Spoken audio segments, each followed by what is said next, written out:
hottest day of the year. A BBC crew spots a boat with 17 people on board, wearing life jackets, but that's not always the case. This crossing is dangerous and has cost lives. Where are you from? From Iraq, yeah. From Iraq.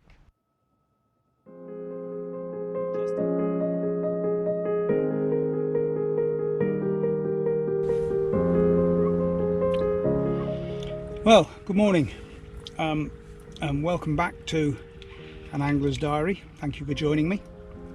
Another trip down the A1 this morning, back to Yorkshire, and I'm on a fairly well-known Yorkshire gravel pit today, which this is a water that comes with some significant historic baggage, to be honest, but there are still some splendid carp in here, as well as some very large bream and tench, so any of those would do very nicely. As you can see, I'm under canvas. I'm here for 24 hours to see if I can make something happen, and so I'll be back very shortly to give you an idea of what the tactics are and how I've approached the session today.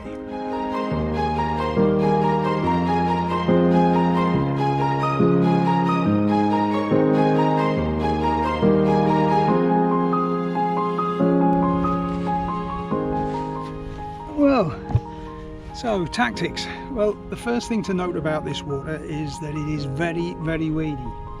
I first fished here during the winter when I was after the pike, with no success, I have to say. And even in the depths of winter, there was an awful lot of weed. So here in August, you can imagine what it's like.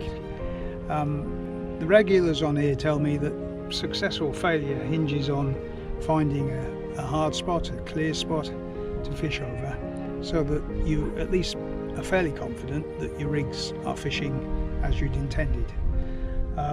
Rigs, well, all three rods on Combi-Rigs and lead clips set so that if I'm lucky enough to hook something, the lead will fall off. Two of the rods fishing boilies over boilies. The third rod, 2 grains of flavoured plastic corn over maize, which I think just about covers all eventualities. Only time will tell.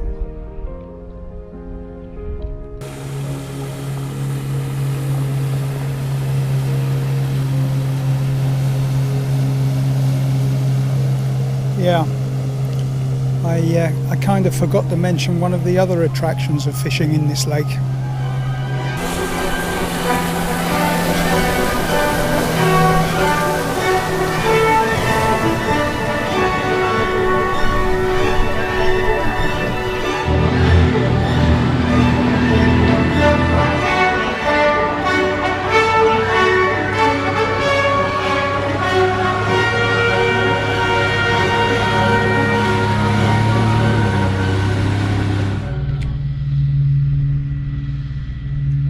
Well, 3 o'clock-ish, nothing to report.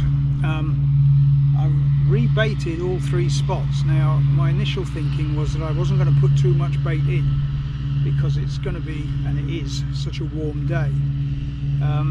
However, Jamie the bailiff came round earlier and he'd spotted a few fish in the margins at the far end of the lake, and they were feeding hard. So I thought, right, I'll put some more in, and that'll save disturbing the spots later on until I need to get ready for tonight. Of course, what I hadn't reckoned on was Johnny on a jet ski. I needn't really have worried too much about disturbing the spots, I don't think. Hey ho.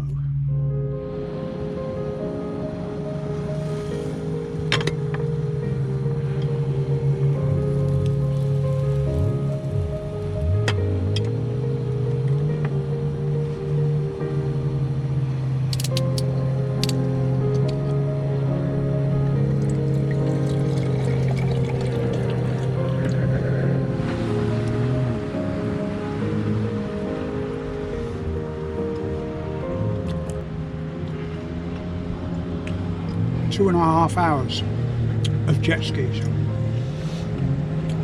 Just cheering myself up. Yamas.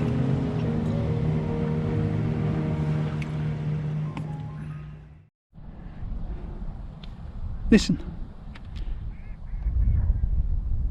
Can you hear that?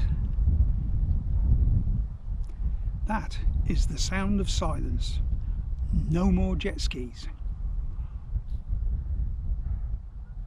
Now, whether the fish are still there is another matter.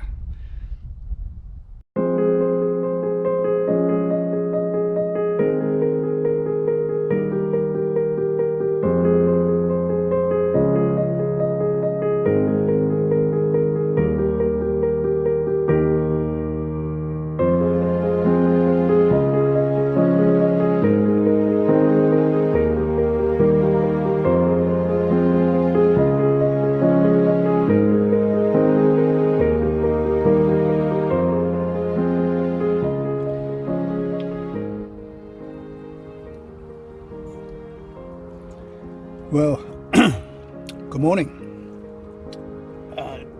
A very peaceful night's sleep last night, which I have to say is a little bit disappointing, because late yesterday evening there were fish of one form or another moving around in front of me all over the place, and after the churning up that the water got yesterday afternoon, I'd sort of convinced myself that we were right on for a bite during the night,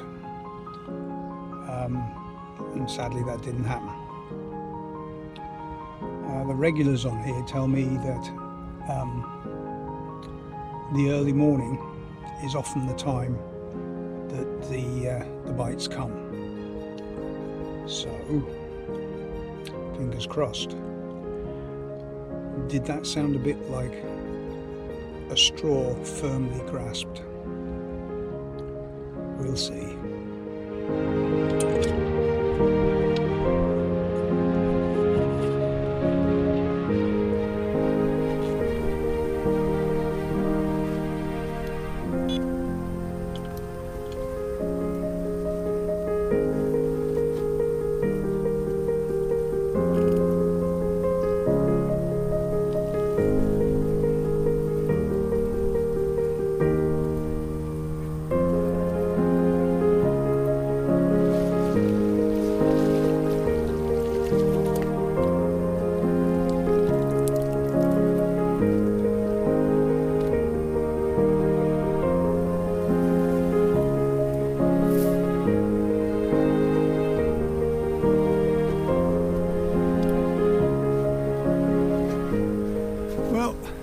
That's it.